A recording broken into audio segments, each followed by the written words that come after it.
Hello everyone. In this video I would like to show you my second Leaguestarter build for the upcoming Delirium League, which is an Ice Nova Inquisitor. I know that we don't have patch notes yet, but I want to give you guys some good content, so I'm not limiting myself to the 3 days I'll have before the league starts. If there's any changes to this build, I will mention it in the description and also change the PoE accordingly. This build is an incredible Leaguestarter because it revolves around some cheap and powerful common unique items. First one is gifts from above diamond rings. These rings will give you a lot of crit chance, damage and block chance as long as you are on consecrated ground. These rings synergize incredibly well with the Inquisitor ascendancy because as an Inquisitor you will be on consecrated ground all the time thanks to the Sanctuary and Pious Path nodes on the ascendancy, so you can make use of all those mods in the rings all the time. We are also using a Light of Lunaris, which gives us an insane amount of crit multi based on our block chance.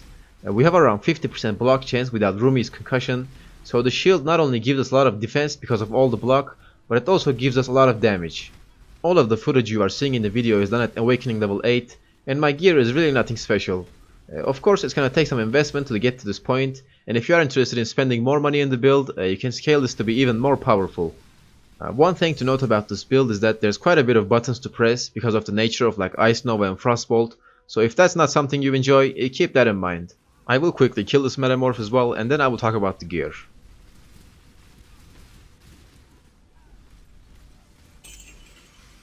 Okay, so let's quickly go over the gear. The bread and butter of this build is this ring. As you can see, gifts from above diamond rings. It gives you a lot of crit chance, damage and block chance as long as you are on consecrated ground. And since we are playing an Inquisitor, these two ascendancy nodes will make it so that you are on consecrated ground all the time, so you can benefit from those mods all the time, which makes it like incredibly powerful item. The rings will also give you like item rarity from enemies that are killed by critical strikes, which is once again amazing for a Leaguestarter build because you can find a lot of unique items. And unique items are usually worth quite a bit in the early league, so it's an incredible item for a Leaguestarter build. We are using 2 of them, of course. We are using a Light of Lunaris as well, of course. As you can see, the shield gives us a lot of amazing stuff for the build, like spell damage, cold damage to spells, crit chance for spells. Most importantly, it will give you crit multi based on your block chance, and you will pretty much have around 50% block chance all the time. So it's like 50% crit multi right off the bat.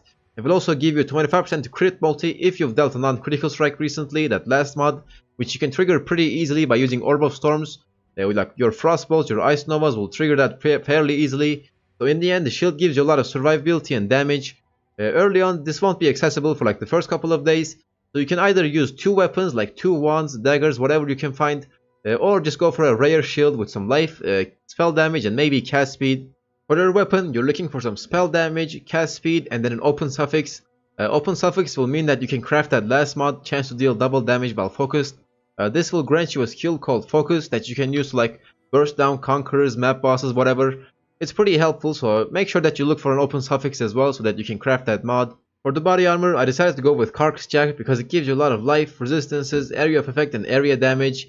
Like for the first couple of days, this won't be accessible, so you can farm the humility cards and blood aqueducts and get yourself a tabula rasa until you can afford a Carcass Jack. And if you want to min-max the build for like the end game, you can go for a body armor like this with chance to gain a frenzy charge on hit. Frenzy charges will give you like a lot of damage in the end, so you can consider that as well for like the end game.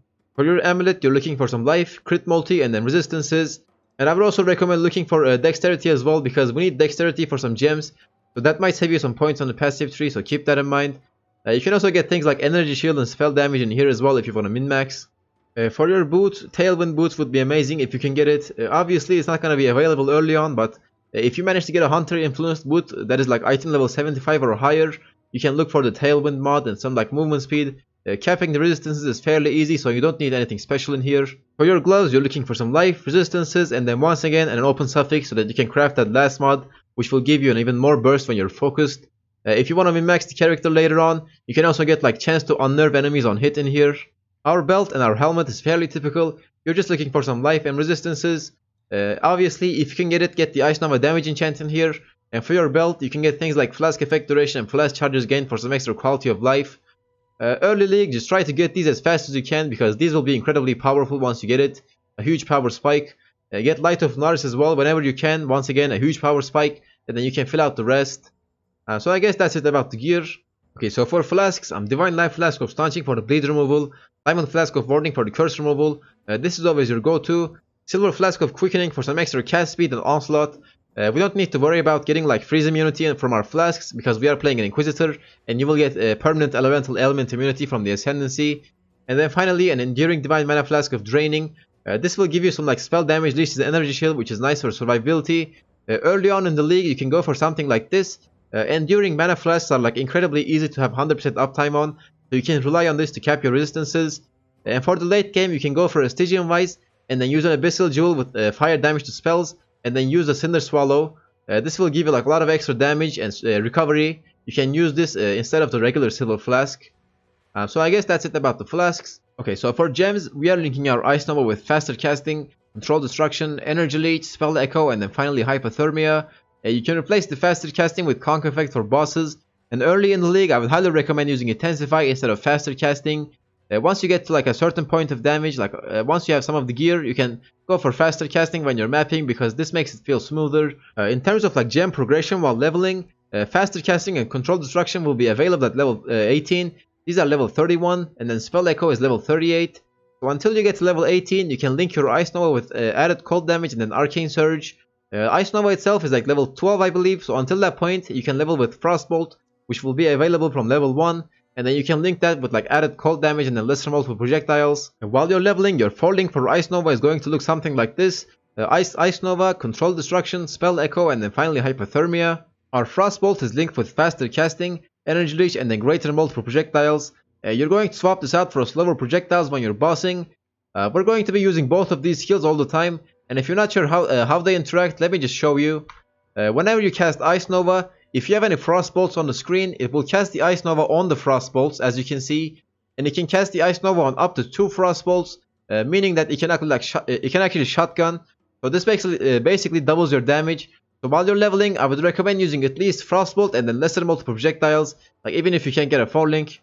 We have an Orb of Storm set up as well. The Orb of Storms, Curse on hit, Assassin's Mark, and then Power Charge on crit. This will curse enemies with Assassin's Mark and then generate power charges. We are using Flame Dash as our movement ability, and we are linking it with Arcane Surge. Make sure that your Arcane Surge is not above level 6, so that you can get your Arcane Surge with just 1 Flame Dash cast. And I'm also using a Summon Lightning Golem for some extra cast speed. We are using a Valve Righteous Fire as well, linked with increased duration. Valve Righteous Fire gives you a lot of burst against like bosses, conquerors, whatever. And I'm also using a Tempest Shield in here because this will give you a little bit of a chance to block, which is like important for the build. And finally, for our auras, we are using Hatred for a lot of cold damage, and then Herald of Ice for some satisfying explosions and clear speed. You can also go for like a cast 1 damage taken setup. Use whatever you want in here, like an Enfeeble, Immortal Call, Steel Skin maybe. It's up to you. While you're leveling, I would also recommend using Frost Bomb because until you get this, like you won't have any resist reduction in the build. This will help you quite a bit while you're leveling, so keep that in mind. That's all the gems. Okay, for the passive tree, we are playing Inquisitor. You get like resistance, penetration, crit multi, a lot of recovery, elemental ailment immunity, the consecrated ground stuff, so it's definitely a must ascendancy for this build. For your jewels, there's a lot of things you can get, like spell damage, crit multi, cold damage, area damage, whatever. These are pretty much the things you're looking for in a jewel. We are using a single Frostbolt Threshold jewel. You can get this jewel from like the first quest in Act 5 I believe, or like the second quest, I'm not sure. One of the quests in Act 5 will give you this. Other than that, the nice thing about the tree is we're getting a lot of resistances, like resist from here, here. This gives you some resistances from here. So capping your resistances is fairly easy with the build. You don't need like a crazy gear. In terms of like progression you want to go for, I've made like these things. Early on, you're just gonna go for like the area of effect and like the damage and resistances is here, and then go for like the witch area for this stuff. At 21 points, 44 points. You're gonna go for like the crit area damage, and then go for the cast speed in here. 70 points is gonna look something like this. You're gonna get the threshold jewel. You're gonna get some life spell damage and crit in here. You're gonna go for like the shadow area. I'm sorry. And then finally, 81 points is gonna look something like this. Get the crit multi life. The rest of the stuff doesn't matter too much until you get to this point. You can fill out the rest. For the ascendancy order, you're going to go for Inevitable Judgment first, and then grab Pious Path. For anointment options, Arcane Potency is your best bet for damage. But if that's not accessible early on, you can go for something like this, for some like resistances and damage.